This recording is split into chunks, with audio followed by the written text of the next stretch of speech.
आज सर्वांना एका कट्टी गावला जायचं हा डायरेक्ट. आज डायरेक्ट असं वाटतं मुंबईला आलो, एवढी गर्दी येतो. गेली आता शेवटची ट्रेनवर. चालेल चला आता घरी. शेवटची ट्रेन पण गेली मित्रांनो. आता बघू काय होतं, घरच्या गावाला जाणार की नाही. 1-2 रेल्वे गेल्यानंतर आपण वाट बघतो रेल्वेची जी येणार होती 2 वाजता. मित्रांनो रात्री 2 वाजले तरी गर्दी बघा. अजून ट्रेन नाही भेटली आम्हाला, एवढी गर्दी भरली.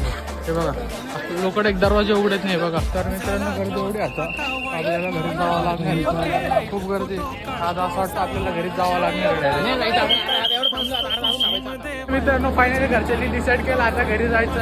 एवढे प्रयत्नानंतर तर काही जागा भेटली नाही. मग आता निघालो आम्ही परत घराकडं. झाली गावाला जायची हौस. मग मित्रांनो डिसाईड केलं होतं का आता घरच्यांना घेऊन घरीच जायचं. मग नंतर काय झालं बघा.